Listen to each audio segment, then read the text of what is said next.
Assalamualaikum warahmatullahi wabarakatuh. Kami dari kelompok 1 akan memaparkan hasil kerja kelompok kami yang berjudul tentang biofarmasi sediaan obat yang diberikan secara perkutan atau melalui kulit.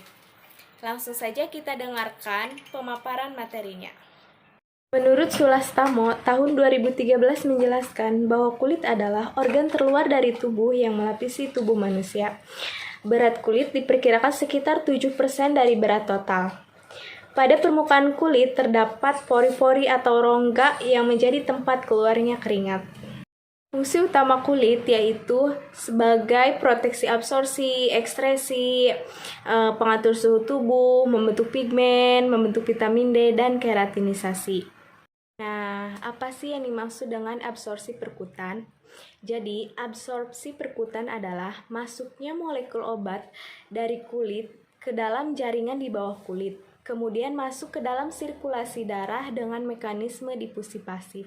Dibandingkan dengan produk Gen 90 nano sebesar 24,60 ditambah 0,57 mikrogram per cm per sekali. Bisa juga dikurang 24,60 dikurang 0,57 mikrogram per cm persegi.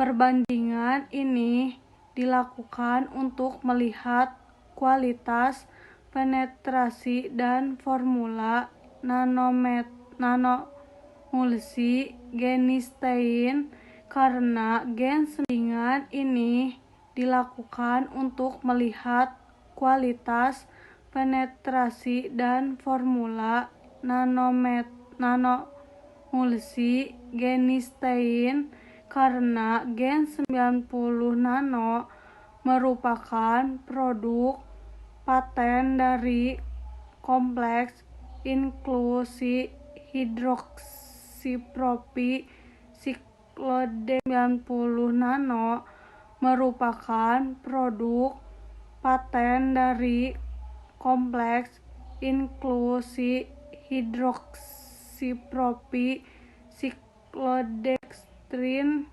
genistein.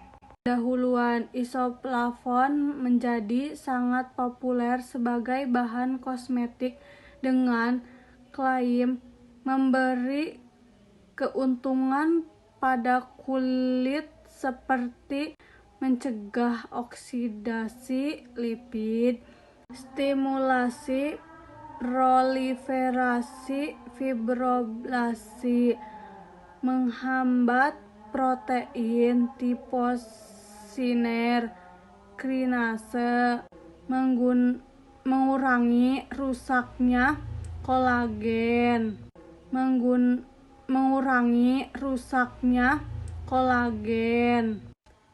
dan meringankan penyakit fisiologis yang dipengaruhi hormon.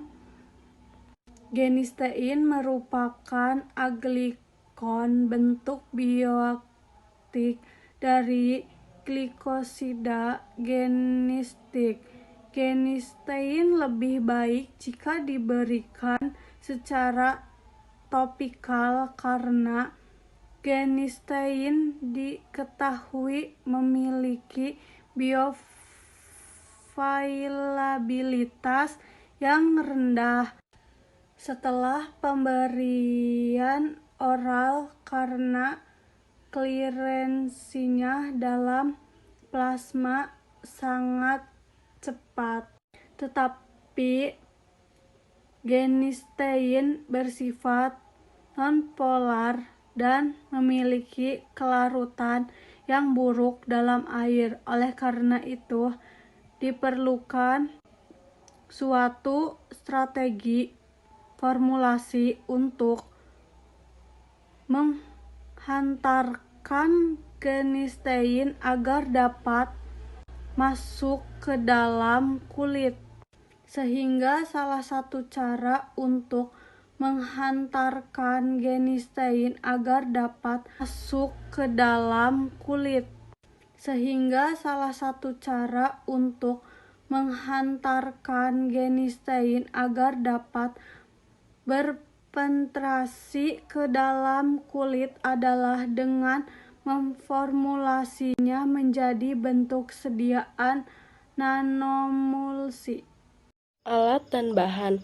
Metode penelitian, metode formulasi nona-emulsi genistein untuk optimasi formula nona-emulsi genistein akan dibuat sebanyak 3 formula dengan perbedaan perbandingan komposisi antara genistein dan lecitin soya.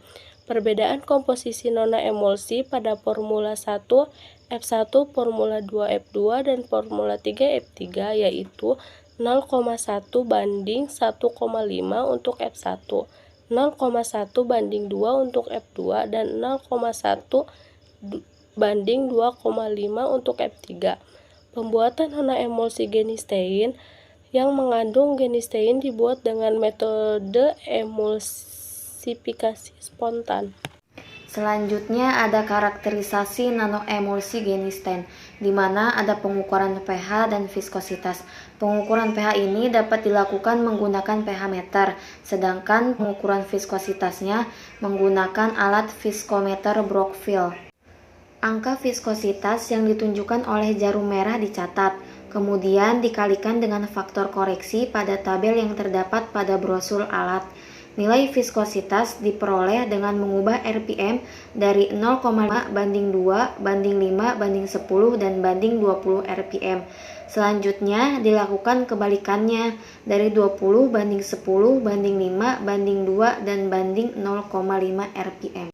Pengukuran bobot jenis, di mana pengukuran ini menggunakan piknometer, yaitu bobot jenis A2 dikurangi A dibagi A1 dikurangi A dikali 1 gram per mili, di mana A2 ini nanoemulsi yang dimasukkan ke dalam piknometer, kemudian A ini yaitu piknometer kosong, dan A1 itu piknometer yang telah diisi oleh air, di mana dikali 1 gram ini 1 itu dari bobot jenis airnya. Pemeriksaan tipe nanoemulsi. Pemeriksaan ini dilakukan dengan menaburkan zat warna larut air yaitu biru metilen pada permukaan nanoemulsi di atas kaca objek dan diamati di bawah mikroskop optik. Distribusi ukuran globul, di mana diukur menggunakan alat Zeta Scissor Nano S atau Malvern. Morfologi sediaan juga ini menggunakan transmission elektron mikroskopi atau TEM. Uji stabilitas fisik nanoemulsi genistein dilakukan pada 3 suhu berbeda. Yang pertama, uji stabilitas pada suhu tinggi meliputi bau, warna, dan pH yang dievaluasi pada suhu 40 derajat Celcius, bisa lebih 2 derajat Celcius selama 12 minggu dengan pengamatan setiap 2 minggu sekali.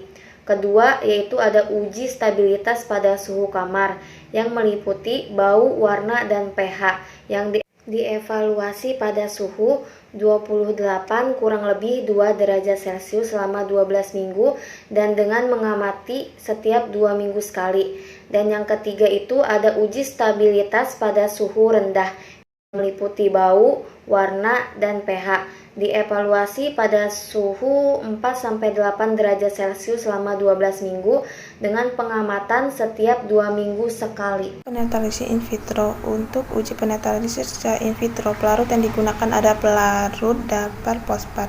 Pembuatan larut datar fosfat menggunakan kalium dihidrogen fosfat 0,2 molar sebanyak 50,0 ml dimasukkan ke dalam labu ukur 200,0 ml lalu ditambahkan 39,1 ml natrium dioksida 0,2 nitrogen dan dicukupkan volumenya dengan air destilasi bebas karbon dioksida. Kemudian pH dapat dicek pada nilai 7,4.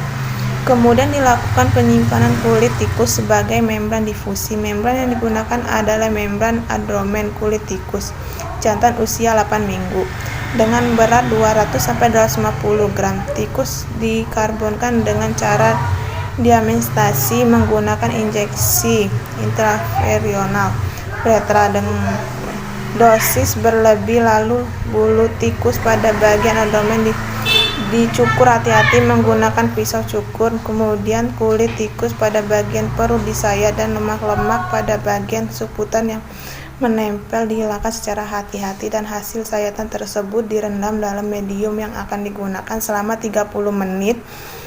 Kemudian disimpan pada suhu 40 derajat Celcius. Kulit dapat digunakan pada rentang waktu 24 jam. Elektrolisi in vitro ini dilakukan dengan mengikuti dari penelitian sebelumnya yang dilakukan oleh Silva et al. Dengan sedikit modifikasi permeabilitas. Perkuatan dari genistein ditemukan dengan menggunakan sel difusi Van, di mana luas permukaan difusi adalah 1,77 cm persegi dan volume parameter reseptor adalah 13,0 ml. Kulit abdomen tikus diletakkan di antara kompartemen donor dan kompartemen reseptor dengan sisi dermal berhubungan langsung dengan medium reseptor kulit. Kemudian dihidrasi dengan dapat fosfat, pH-nya itu 7,4 selama 12 jam. Pada suhu 30 derajat Celcius. Setelah itu dapat fosfat dimasukkan dalam kompartemen reseptor larutan dalam water bath jika pada suhu yang dikontrol yakni 37 sampai 1,0 derajat Celcius. Jumlah sampel setara 1 mg genistein diaplikasikan pada kompartemen donor, kemudian sampel diambil sebanyak 0,5 ml pada interval waktu tertentu, menit ke 15, 30, 60, 90, 120, 180, 240, 300, 360, 420, dan 480.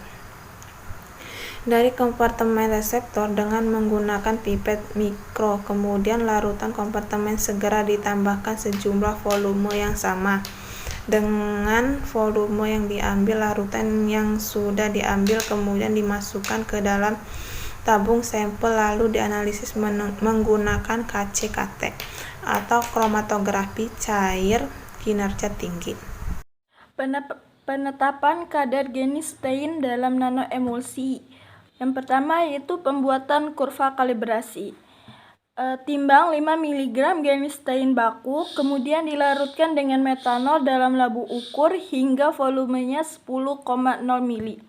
Maka diperoleh larutannya itu 500 ppm. Dari larutan 500 ppm dipipet 1,0 ml dan diencerkan dengan metanol dalam labu ukur hingga volumenya itu 50 ml. Maka diperoleh larutan induknya itu dengan konsentrasi 100 ppm. Dari larutan induk dipipet dan diencerkan dengan metanol hingga memperoleh konsentrasi 0,1, 0,2, 0,5, 1,0, 2,0, 5,0, 10,0 dan 15,0 ppm. Dalam pengukuran, larutan disentrifugasi selama 1 menit pada 5.000 rpm dan disaring dengan filter membran 0,45 mikrometer. Kemudian diambil masing-masingnya ini 30,00 mikroliter dan diinjeksi ke dalam sistem KCKT. Dengan kolom C18 menggunakan fase gerak isokratis metanol berbanding dengan 2% asam asetat dengan kecepatan 1,0 ml per menit dan di detektor UV pada panjang gelombang gelombangnya ini 270 nanometer. Penetapan kadar genistein dalam sampel kompartemen reseptor. Sampelnya ini diambil 0,5 dari kompartemen reseptor dari tiap-tiap jam dan dimasukkan ke dalam labu ukur 5,0 ml dan dicukupkan volumenya itu dengan metanolnya ini 0,5 ml. Di larutan disentrifugasi selama 1 menit pada 5.000 rpm dan disaring dengan filter membran 0,45 mikrometer. Kemudian diambil 30,00 mikroliter dan diinjeksi ke dalam sistem KCKT dengan kolom C18 menggunakan fase isokratis metanol berbanding dengan 2% asam asetat dengan kecepatan 1,0 ml per menit dan detektornya ini UV pada panjang gelombang 270 nanometer. Selanjutnya, hasil dan pembahasan. Hasil yang diperoleh saat karakterisasi ketiga formula sediaan nanoemulsi genistein untuk pengukuran pH memberikan hasil yang bervariasi. Hal ini kemungkinan disebabkan oleh variasi komposisi lecitin soya yang digunakan. Tingkat keasaman atau pH diukur dengan pH meter. Sediaan topikal sebaiknya berada dalam kisaran pH kulit yaitu 4,5 sampai 6,5. Nilai pH tidak boleh terlalu asam karena dapat mengiritasi kulit dan juga tidak boleh basah karena dapat menyebabkan kulit bersisik. Hal ini disebabkan adanya kerusakan mentel pada lapisan stratum cornetum kulit. Nilai pH dalam ketiga formula dapat dilihat dalam tabel 1. Selanjutnya, nilai viskositas dari ketiga formula sediaan nanoemulsi genistein diukur menggunakan viskometer Brockfield. Viskositas dipengaruhi oleh beberapa faktor, diantaranya adalah faktor pencampuran dan pengadukan. Saat proses pembuatan sediaan, pemilihan zat pengental, dan surfaktan. Dari ketiga formula menghasilkan viskositas yang bervariasi, walaupun perbedaannya tidak terlalu besar. Hasil pengukuran viskositas dari ketiga formula nanoemulsi genistein setelah selesai dibuat dapat dilihat dalam tabel 2. Pada pengukuran bobot jenis menggunakan piknometer, ketiga formula menunjukkan hasil yang bervariasi. Formula 3 memiliki bobot jenis yang paling besar dibandingkan formula 1 dan 2. Selanjutnya yaitu penjelasan mengenai hasil dari gambar 1. Nah, dari gambar 1 ini tadi untuk metodenya itu kan digunakan metilen biru. Nah, di sini terlihat bahwa metilen biru tersebut terdispersi merata ke seluruh air. Jadi ketiganya itu di formula 1, 2, dan 3 ini metilen birunya terdispersi merata ke seluruh air. Sehingga itu artinya bahwa semua formula 1, 2, dan 3 ini yaitu M/K, jadi minyak dalam air. Nah, hal ini tuh sesuai dengan yang ingin dibuat di dalam penelitian ini, yaitu membuat sediaan nanoemulsi yang berupa minyak dalam air. Nah, selanjutnya yaitu mengenai tabel yang keempat, yaitu indeks polidispersitas, distribusi ukuran partikel, dan juga potensial zeta. Nah, di sini tuh ada tabelnya untuk indeks polidispersitas. Untuk indeks polidispersitas ini mempunyai rentang 0 sampai 1. Nah, di sini terlihat bahwa F1 sampai F3 ketiganya itu berada pada rentang tersebut. Jadi masih dari rentang 0 sampai 1. Nah, jika rentangnya itu mendekati 0, maka itu diartikan bahwa dispersinya itu homogen. Namun, jika rentangnya itu lebih dari 0,5, maka diartikan bahwa terjadi heterogenitas yang tinggi. Nah, di tabel yang keempat ini, angkanya dapat dari mana? Angkanya itu didapat dari alat yang ada di metode bagian distribusi ukuran partikel. Jadi ini muncul di alatnya. Nah, kemudian untuk yang di bagian indeks polidispersitas terlihat bahwa formula yang ketiga ini dia lebih kecil dari 0,5. Kan kalau F1 sama F2 dia 0,6, 0,5, berarti dia tuh lebih dari 0,5 kan. Nah, kalau dari 0,5 tadi kan heterogenitasnya tinggi. Nah, sedangkan kalau yang F3 itu dia 0,1, berarti dia di bawah 0,5. Nah, sehingga dia itu mempunyai dispersi yang homogen. Nah, kenapa dia itu bisa mempunyai dispersi yang homogen dan mempunyai ukuran partikelnya itu yang paling kecil 191,7 nanometer. Nah, di sini tuh karena dilihat dari formula yang dipakai oleh formula 3, yaitu menggunakan perbandingan genistein dan juga lecithin foyanya itu genistainnya 0,1, lecithin foyanya 2,5. Terlihat bahwa lecithin foyanya itu menggunakan yang paling banyak dibandingkan F1 dan juga F2. Nah, jadi di sini dapat disimpulkan bahwa semakin besar konsentrasi lecithin yang digunakan, maka semakin kecil ukuran partikel. Nah, kemudian di sini tuh fungsi dari lecithin tersebut itu karena lecithin itu dapat menjaga partikel dari aglomerasi sehingga ukurannya itu lebih kecil dan juga lebih homogen. Nah, kemudian berlanjut di tabel potensial zeta. Di potensial zeta ini gunanya untuk memproduksi kestabilan larutan koloid. Nah, potensial zeta itu stabil apabila dia itu lebih dari angka plus 30 mV.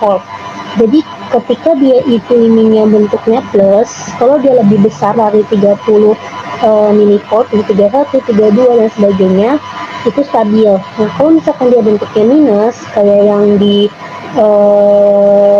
tabel ini, berarti artinya kalau lebih besar dari minus ini, artinya dia paling stabil. Jadi yang stabil itu kayak minus 31, minus 32 sampai selanjutnya.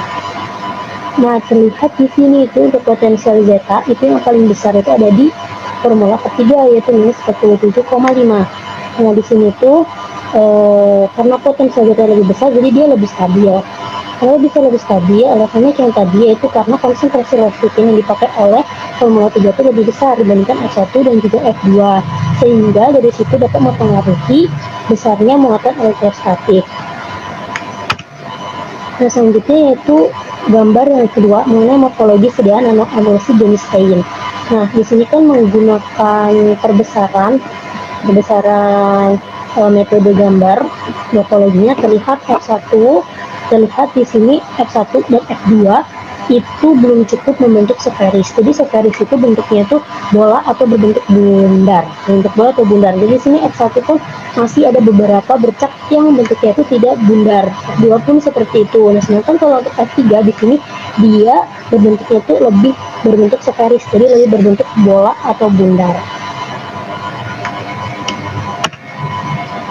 Nah, kemudian untuk yang gambar selanjutnya, terlihat di sini untuk minggu yang ke-8. Di gambar 4 ini kan ini uji stabilitas pada minggu yang ke-8. Di sini untuk F1 dan juga F2 yang ada di suhu kamar dan juga suhu tinggi. Suhu kamar ini kan yang digunakan suhunya 28 ditambah 2 derajat Celcius atau bisa juga dikurangi dari 2 derajat Celcius. Nah, untuk suhu tingginya itu yang dipakai 40 ditambah 2 derajat Celcius atau bisa dikurangi 2 derajat Celcius. Nah, di sini untuk penyimpanannya pada suhu kamar dan tinggi pada minggu ke-8 itu terlihat adanya perubahan yang menunjukkan lapisan minyak di atas sediaan penyimpanannya. Jadi lihat sini F2 atau F2 ini terlihat lapisan minyak. Nah, kemudian untuk gambar yang ketiga yang di sini uji stabilitas pada minggu yang ke-6 itu terlihat F3 yang bagian F3 ini dia sudah berbentuk lapisan minyak pada suhu yang tinggi. Jadi kalau F3 mah baru minggu ke-6 aja udah berbentuk minyak pada suhu yang tinggi. Kalau F1 sama F2 kan dia berbentuk minyak itu ketika minggu ke-8. Lalu bisa itu karena konsentrasi lecithin yang berlebih tadi di F3 itu membuat lecithinnya itu cepat mulai teroksidasi dan terpisah membentuk lapisan minyak. Nah, selanjutnya untuk yang gambar kelima, gambar yang kelima di sini kan mengenai pH. Nah, pH-nya ini digunakan 3 pH dalam penyimpanan yang berbeda. Ada yang suhu kamar, tadi tinggi sama rendah kan. Nah, di sini terlihat bahwa ketiga formulasi itu terjadi perubahan yang fluktuatif. Nah, tetapi ketiganya itu masih berada pada rentang pH aplikasi kulit yaitu 4,5 sampai 6,5. Nah, untuk yang F3 di sini grafiknya terlihat bahwa pH-nya itu cukup stabil dibandingkan dengan F1 dan juga F2.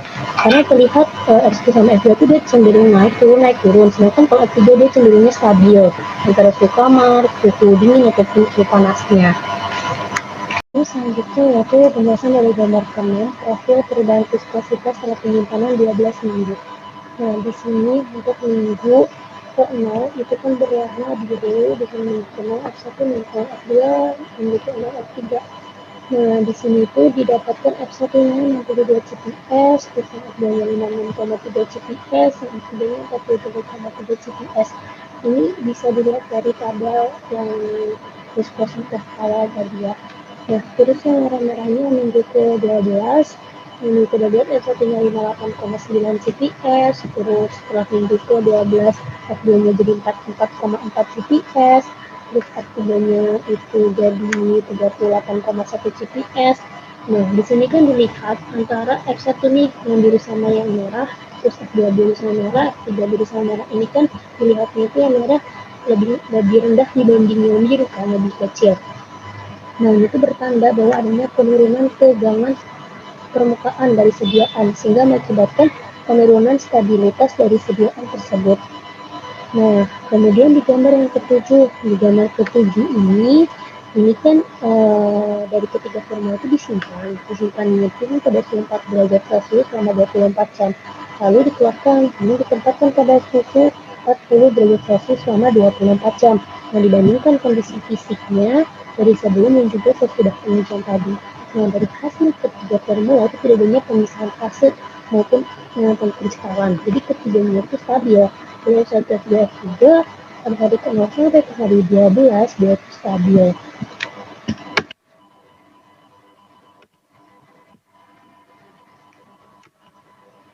Nah, selanjutnya yaitu dari gambar yang ke-8. Nah, di gambar yang ke-8 di sini kan mengenai jumlah kumulatif penetrasi selama 8 jam. Di sini didapatkan sebuah nano emulsi genistein-nya, yaitu yang berwarna biru. Garis yang berwarna biru ini pada waktu 8 jam itu 18,29 ditambahkan 0,16 atau bisa dikurangi 0,16 mikrogram per cm persegi. Nah, bisa dilihat di yang warna biru ini. Di sini nano emulsi genistein-nya menunjukkan 18,29. Nah, kemudian untuk yang warna merah yang gen 90 nanonya itu didapatkan 24,60, bisa ditambahkan 0,58 atau dikurangi 0,58 mikrogram per cm persegi. Nah, dapat dilihat di sini antara nano emulsi dan juga gen 90 untuk jumlah kumulatifnya itu lebih besar pada gen 90 nano. Nah, alasannya itu karena gen 90 nano itu merupakan produk yang paten, sehingga teknologi pembuatannya juga lebih baik dibandingkan dengan yang nano emulsi genistein yang hanya pemeriksaan laboratorium.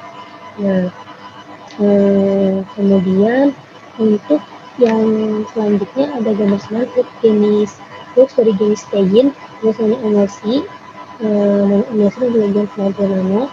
Di sini terlihat bahwa untuk nano emulsi fluxnya yang berwarna merah di sini didapatkan 2,28.